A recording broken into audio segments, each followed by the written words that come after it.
about today is our plan to revive international students in New Zealand. In the context of our economy, with low growth, it's really important that we actually get the country growing again. With that, have you take the questions? Visa processing times at the moment are 44 weekdays. That's 62 days overall. You want to reduce that down to 14 days. Yeah. How on earth are you going to do that? Well, look, I mean, we've actually seen a big slowdown of visa processing times even before COVID from Immigration New Zealand. What we're saying here is that we also will have priority visa processing, and that will be up to Immigration New Zealand to set that rate to recover their costs fully to be able to process. And actually we see MB, for example, as a big government agency.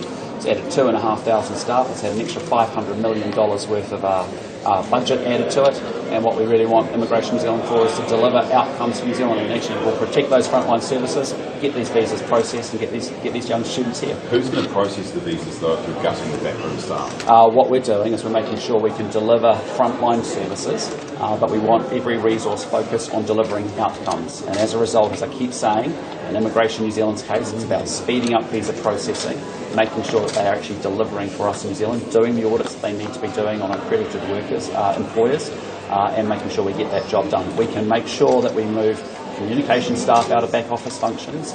We can make sure that's forward deployed into frontline services. We will protect frontline services, but what I am not here to protect is bureaucracy. And we have seen an 80% growth in government spending. We have seen a huge addition, 14,000 more public servants added into Wellington, and actually we're getting worse outcomes. So I want everybody focused on outcomes. I want everybody going to work at Immigration New Zealand today, understanding what they're there to do. I don't want distractions, I don't want bureaucracy, I don't need people wasting time on projects that we're not supporting going forward. They don't even have enough staff at the moment to do enough audits on migrant workers. Okay, I'll let Erica talk to that, but I'm very confident because I'm telling you, when you add 14,000 public servants, almost $2 billion on consultants and contractors, and you deliver worse outcomes in terms of processing speed and times, that's a poor outcome. Thank you. But what we have said here is that if international students need their visa processed in a very short time frame, that they will be able to pay an additional fee for that. So we'll be collecting fees in order to help fund that.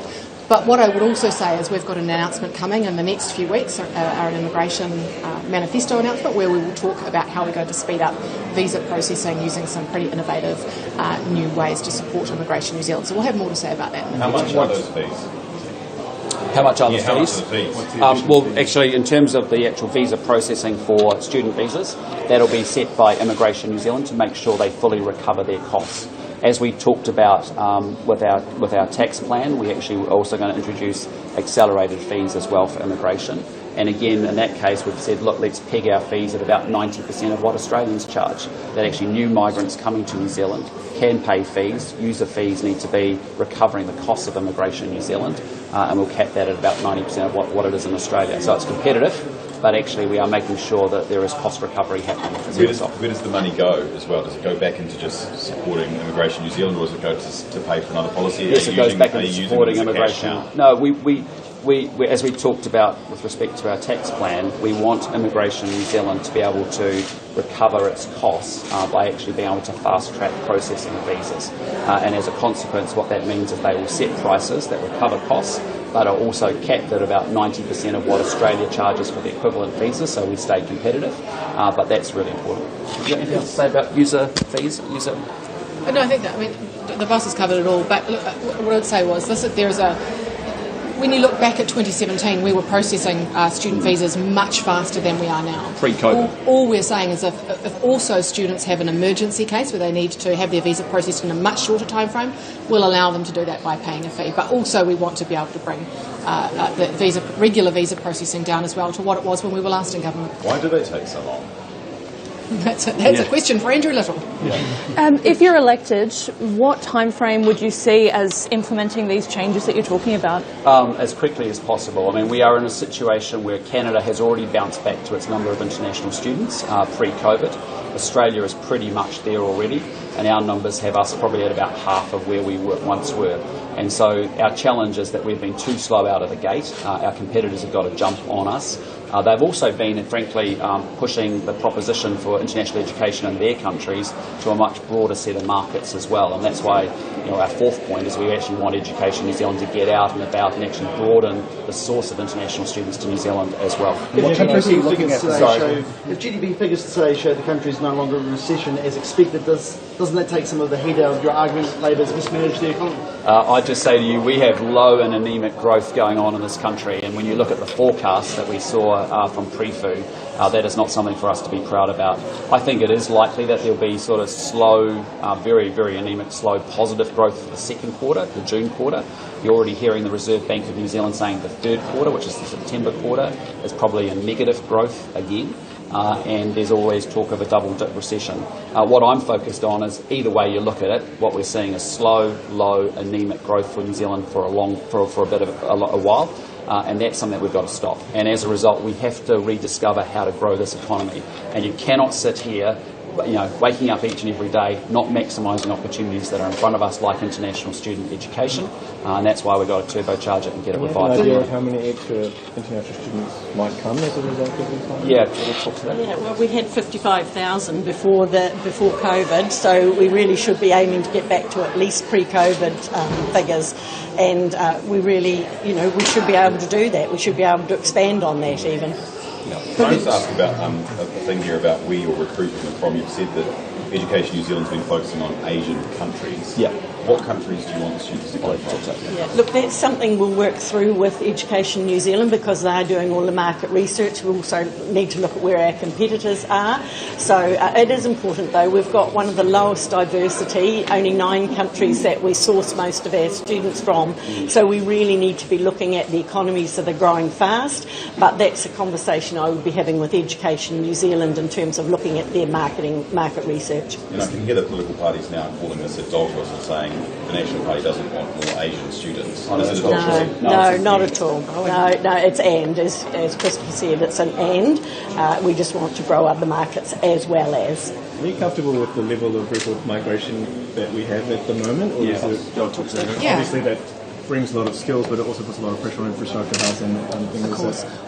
What we've seen over the last couple of years during the lockdowns, we saw a number of migrants leave the country, quite a large number, and with our borders closed we were able to bring those workers back. So we have had a period of significant immigration of workers, which we absolutely needed. It was a catch-up, and you are now seeing those numbers very much sharply decline. 2 months ago we had 15,000 workers a month coming in. We're down to 5 now, so you can see it starting to tail out. As we sort of rebalance. But what we're here today to talk about is international students. Now, we used to have about 60,000 in the country. They were filling jobs during their 20 hours they had a week to work, like working at McDonald's as fast food chefs, working as security guards, working in the supermarkets. We are now having to bring in people on work visas for 3 to 5 years doing those jobs. What we really want to do is maximise our international students so they can be filling those roles like they used to, so that we don't have to rely on so many workers coming in to do those roles. So it really is a bit of a switch rather than an increase in one area adding to an increase in another. The actual level, though, that we're seeing, the near record level, that's a level that you're comfortable with? It's a level that I'm comfortable with because of the conditions we had. I don't see that number will continue. We see it already dropping off.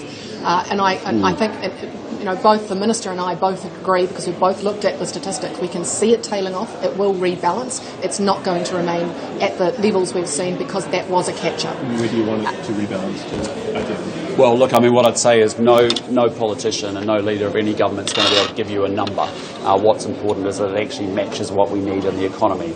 And Erica's exactly right. We're going through a period of catch-up. We're seeing a slowdown of that now as we get through that bubble of talent that we've needed to bring into the country. And importantly, we're also seeing an economic slowdown. So the market actually will be bringing those numbers down. But again, what's important is that we actually make sure that we actually get the skilled workers that we need here in this country to make sure immigration is always linked to our economic agenda. 39% of voters in our poll thought National are the best party to manage their economy. Would you have expected that number to be higher? Well, I think that's what this election's all coming down to, as I keep saying, and that's my opening remarks today, is that it is all about who is best placed to run this economy, and and National has the plan to be able to move this country forward, which is to tackle inflation so that we can get interest rates down, we can get economic growth back into the country again, and when we do that, we grow our economy, it enables us to invest in our public services and also our infrastructure, and so that is what this election is all about. Who do you think are the better economic managers? And I just put it to you, Labour have had an absolute majority for the last 3 years and they have been useless. They cannot deliver anything. And as a result, if the choice is, if you want to throw the Party Māori, the Greens and Labour into all of that mix, I can tell you the next 3 years will be disastrous for New Zealand. So the choice is pretty stark. Strong, stable, national-led government that can fix the economy, or a coalition of chaos with more drifting and going backwards. How would that be any less chaotic than a national ag New Zealand? Well, as I've said before, I think New Zealanders are understanding very clearly that there's a lot at stake at this election, and that's why I keep saying, and MMP elections, let's be clear, under our system are very, very close, and that's why you need to party vote national, and that's what I've been consistent with my message for. If you want a guaranteed change of government, most New Zealanders understand the country's going in the wrong direction, party vote national. And that's important. Why won't Labour be able to bring in their policy of... Sorry? Why won't Labour be able to bring in their policy of GST-free fruit and veg by the 1st of April? Well, I mean, again, the bigger issue is that's just a bad policy, right? I mean, to get, as I keep saying, a couple of cents off some beans and carrots, that's not going to get passed through to the consumer or the customer. Officials, economists, everyone's advised against the fact that that's actually not a good policy. Michael Cullen and the expert tax working group that the government put together said it's a bad idea. Grant Robertson thought it was a bad idea until fairly recently as well, and it is a bad idea. It doesn't work because... Other than that, though, can they bring it in by the 1st of April? I think it would be incredibly difficult to do that. That is a massive amount of complexity and change for retailers up and down the country to get everything organised and ready to go for the 1st of April. But the bigger point is it's just a dumb policy, right? It's not the way in which you actually support low and middle income New Zealanders. Our plan is the better plan. We care about working people. Labour and the CTU used to purport to do that. They don't do that anymore. They don't care about it. Will National commit to rebuilding Hawke's Bay Hospital? Yes, and again, this is outrageous. I saw Hipkins this morning rock up to a Meet the Candidates meeting in Hawke's Bay, partly because Labour's in massive trouble in Hawke's Bay, announced 11 days out from early voting that he's going to invest in the Hawke's Bay Hospital after having 6 years of not doing so. In 2020, we came out and committed very strongly to upgrading the hospital. That commitment remains in 2023. I just put it to you again, this is a government that cannot deliver a pizza. I mean, honestly, they're that hopeless. In 2017, they said they'd upgrade Dunedin Hospital. What has happened? Construction hasn't even started in Dunedin 6 years later, and actually the scope of that hospital has gone backwards. And they have been building this is the same government that said it would build Kiwi building houses and done 1.8% of what it promised. This is a party that said it would have light rail in place, hasn't built a metre of track. So no disrespect, these guys cannot deliver anything. Even with the absolute majority they had the last 3 years, they'll be more hopeless under a coalition of chaos. Actors releasing Actors releasing its alternative budget today. When will you be releasing yours? We'll be releasing ours in the next week. And how significantly have you had to rejig your plans due to the state of the economy and of the books? Well, as we've been very prudent and economically responsible with all of our policy announcements. If you think about our Family Boost policy, it's our way to get money directly to families with young children who've got high early childhood education costs.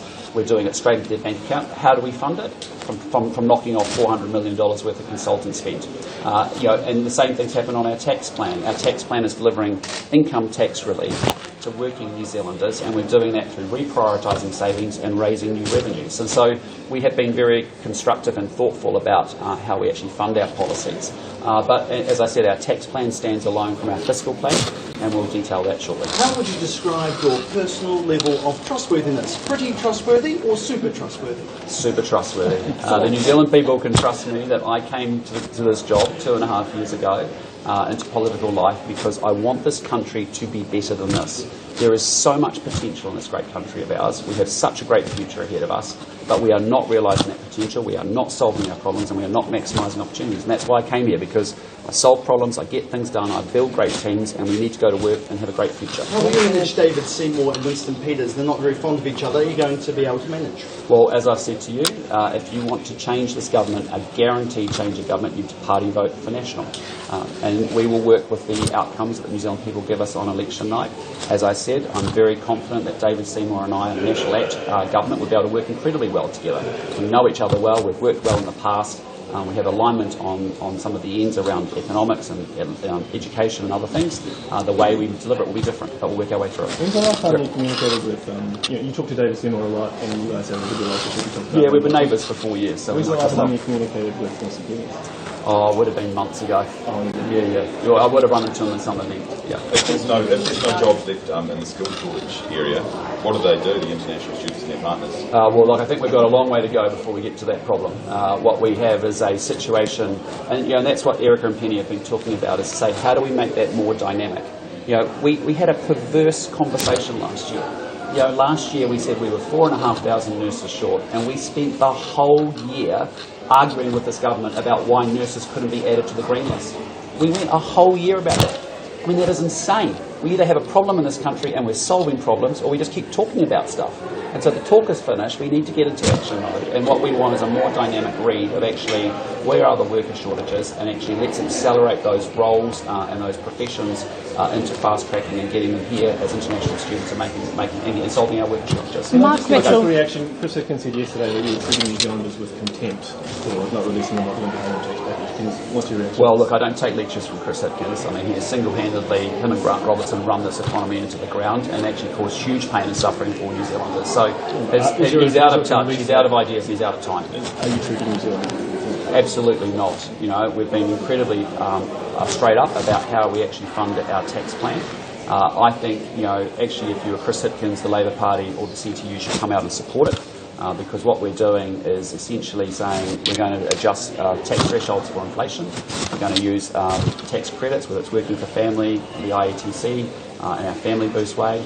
All of that is good, sensible, pragmatic, common sense solutions to help people. In light of today's announcement, do you have a message for Te Pukenga in terms of their indicated job losses? Again, what I'd say to you is that has been an unmitigated disaster. It's classic Chris Hipkins, Minister for 5.5 years, grandiose project, massive centralisation and control, $100 million deficit. Enrolments are down across the system, and what we have lost is an ability for what we saw here in Invercargill. SIT was very, very connected into the workforce needs of this region and actually designed its programs to support the economic development of this region. And we have lost that with centralisation and control. We are a party that believes in more localism and devolution. We think we want to see local partners and actors in our society working together to actually grow their regions and actually serve their people better. Mark Mitchell has talked about the Mongrel Mob tour, talking about trying to support Labour. Just wanting to ask whether you believe that Labour has any connection to this tour, and also can Labour really stop Harry Tam from travelling around and telling Labour should be not soft on crime. Labour should care about the victims of crime, not the offenders. But do you think that they can stop backing and supporting gangs? You don't give gang members $2.7 million to run a drug rehab program. There are infinitely better rehab facilities and people around the country that deserve that money. Gangs want the rights of being Kiwis. They're not up for taking the responsibilities. And so they peddle in misery, cause huge pain and suffering across the country. So we're tough on gangs. And then here's the deal, right? We want to bring in laws that actually will tackle and make gang life hard. That's deliberate. We've seen those laws work in Western Australia. We've seen them work in Queensland. In Australia, the gangs have got together to form their own political party. Here in New Zealand, they don't need to do so because they can just support the Labour Party, and that's what they're doing. But do you think that actually... Never give gangs money? What I'm telling you is, under a national government I lead, we ain't doing that. And again, you had a choice. We saw it this week. There was a cabinet paper taken to this cabinet about whether they should cut ties with funding any gang activity and any gang programs. And they chose collectively as cabinet not to do that. That's right. If you're about outcomes and those programs work, can you support that? I support programs that work, but I am not supporting gangs to put people up onto drugs and then say, we've got a rehab program that helps. It doesn't work. We've got much better providers like Salvation Army and other programs across the country. Do you think there's actually any connection? So I've got to go on and do the next activity. Thank you very much for your time.